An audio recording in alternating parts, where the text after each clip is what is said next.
This is Cherie again, reading chapter 14 of James and the Giant Peach. "We're off!" someone was shouting. "We're off at last!" James woke up with a jump and looked about him. The creatures were all out of their hammocks and moving excitedly around the room.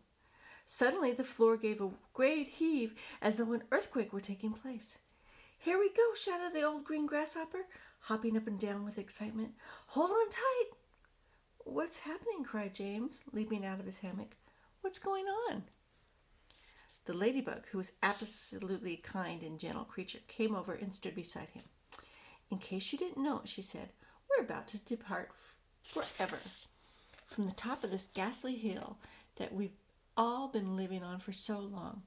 We're about to roll away inside this great, beautiful peach to the land to a land of..."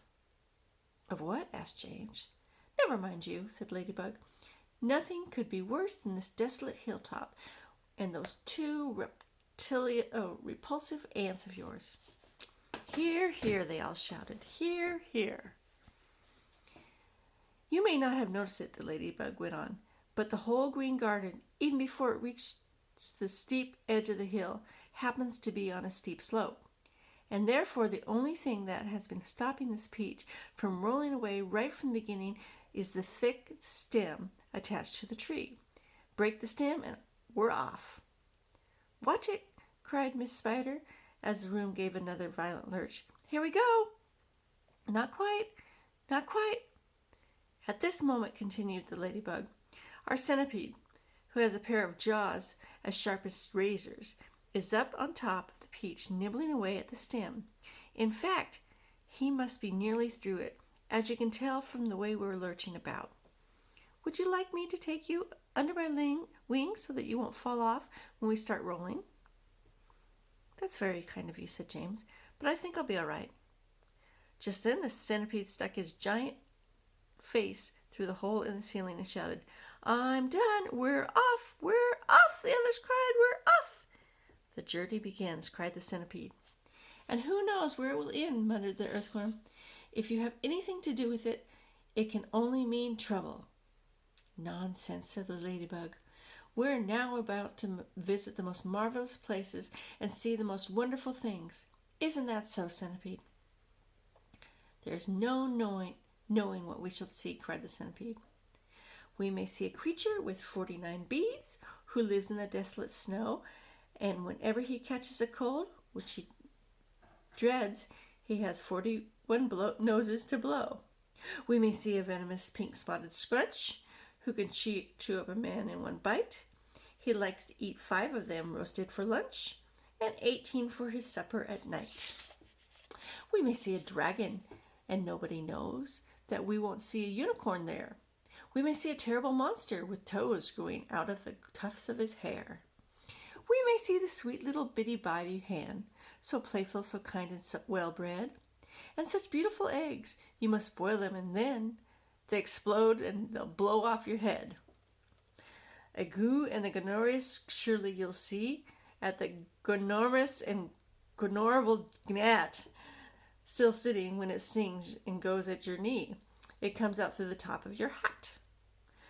We may even get lost and be frozen by frost. We may die in an earthquake or tremor. Or nastier still, we may even be tossed on the horns of a furious dilemma. But who cares? Let's go from this horrible hill. Let's roll, let us bowl, let us plunge. Let us rolling and bowling and spinning until you're away from that old spiker and sponge." 1 second later, slowly, almost gently, the great peach started to lean forward and still into the motion.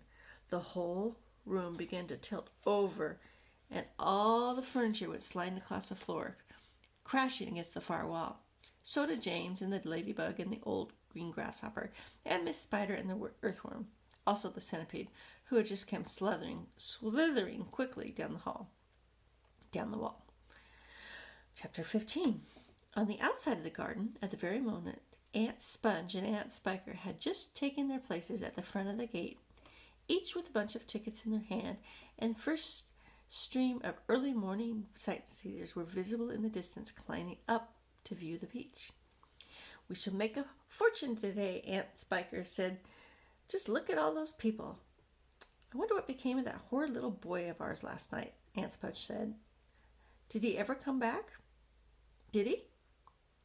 He probably fell down in the dark and broke his leg, Aunt Spiker said. Or his neck, maybe, Aunt Spudge had said hopefully. Just wait till I get my hands on him, Aunt Spiker said, weaving her cane. He'll never want to stay out all night by the time I'm finished with him. Good gracious me. What's that awful noise?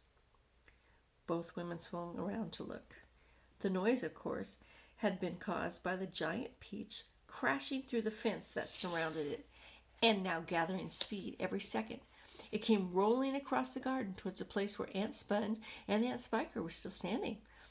They gaped, they screamed, they started to run, they panicked, they both got in each other's way, they began pushing and jostling, and each of them was thinking only about saving herself. Aunt Sponge, the fat one, tipped over a box that she brought along to keep the money in and fell flat on her face. Aunt Spiker immediately tripped over Aunt Sponge and came down on top of her. They both lay on the ground, fighting and crawling and yelling and struggling and frantically trying to get up again. But before they could do this, the mighty peach was upon them. There was a crunch, and then there was a silence. The peach rolled on, and behind it Aunt Sponge and Aunt Spiker lay ironed upon the grass, as flat and thin and lifeless as a couple of paper dolls cut out of a picture book. Chapter 16. And now the peach had broken out of the garden and was over the edge of the hill, rolling and bouncing down the steep slope at a terrific pace. Faster and faster and faster it went, and the crowds of people who were climbing up the hill suddenly caught sight of this terrible monster plunging down upon them, and they screamed and they scattered to the right and to the left as it went hurtling by. At the bottom of the hill, it charged across the road, knocking over telegraph poles and flattening two parked automobiles as it went by. Then it rushed madly across about 20 fields, breaking down all the fences and hedges in its path. It went right through the middle of a herd of fine Jersey cows, and went through a flock of sheep, and then through a paddock full of horses, and then through a yard full of pigs, and soon the whole countryside was a slithering mass of panic-stricken animals stampeding in all directions. The peach was still going at a tremendous speed, with no sign of slowing down, and about a mile further it came into a village. Down the main street of the village it rolled, with people leaping frantically out of its path left and right. And at the end of the street it went crashing right through the enormous wall building out the other side, leaving two gaping holes in the brickwork.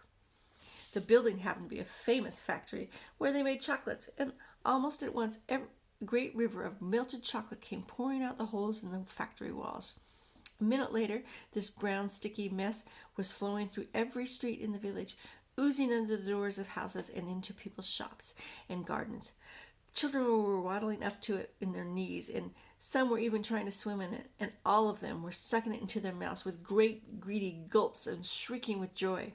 But the peach rushed on across the countryside, on and on and on, leaving a trail of destruction in its wake. Cowsheds and stables and pigsties and barns and bungalows, hayricks, and anything that got in its way went toppling over like a ninepin. An old man sitting quietly beside the stream had his fishing rod whisked out of his hands as it went dashing by, and a woman called Daisy Indlewiz was standing too close as it passed, and she had the skin of her nose taken off the tip. Would it ever stop? Why should it? A round object will always keep on rolling as long as it's on a downhill slope, and in this case the land sloped downhill all the way until it reached the ocean. The same ocean that James had begged his aunts to be allowed to visit the day before. Well, perhaps he was going to visit now. The peach was rushing closer and closer to it every second, and closer to its towering white cliffs that came first. The cliffs are the most famous in the whole of England, and they were hundreds of feet high. Below them, the sea is deep and cold and hungry, and many ships have been swallowed up and lost forever in this part of the coast, and all the men who were with them as well. The peach was now 100 yards from the cliff, now 50, now 20, now 10, now 5, and then it reached the edge of the cliff, and it seemed to leap up into the sky and hang there, suspended for a few seconds, until, turning over and over in the air, it began to fall. Down, down, down, down, down, smack! It hit the water with a colossal splash and sank like a stone. But a few seconds later, it came up again. This time, it swayed and it floated serenely upon the surface of the water. Chapter 17. At this moment, the scene inside the Peach itself was one of indestructible chaos.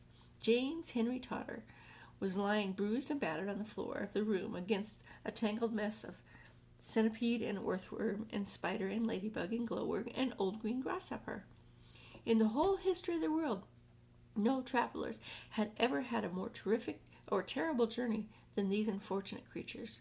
It had started out well, with a munching, laughing, and shouting, and for a few seconds, as the Peach had begun to roll slowly forward, nobody minded bumping and tumbling a little bit.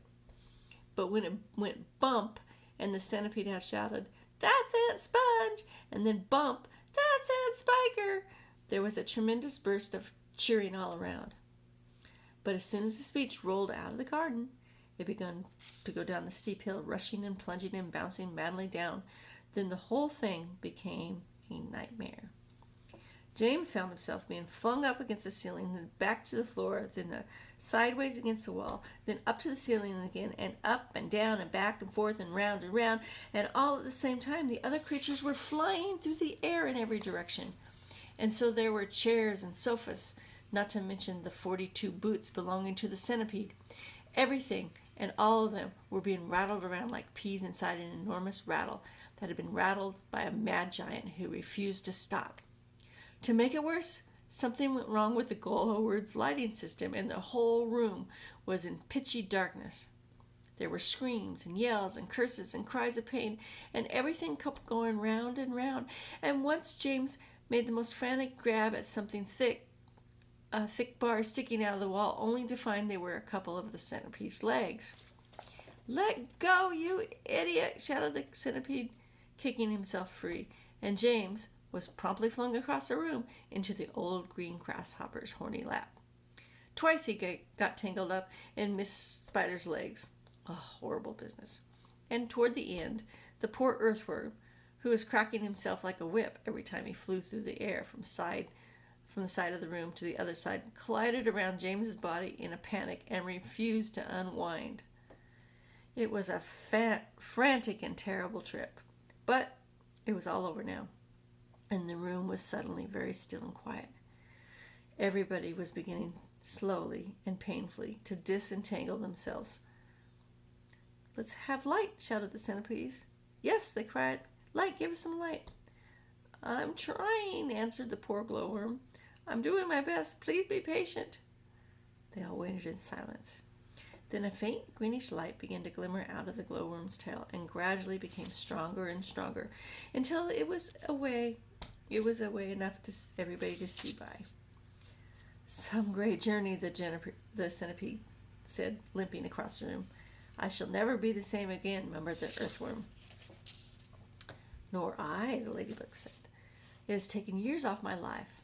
"But, my dears," cried the old green grasshopper, trying to be cheerful, "we are there." "Where?" they asked. Where's there?" "I don't know," the grasshopper said, "but I bet it's somewhere good." "We are probably at the bottom of a coal mine," the earthworm said gloomily. "We certainly went down, down, down very suddenly at the last moment. I felt it in my stomach. I still feel it." "Perhaps we're in the middle of a beautiful country full of songs and music," the old green grasshopper said.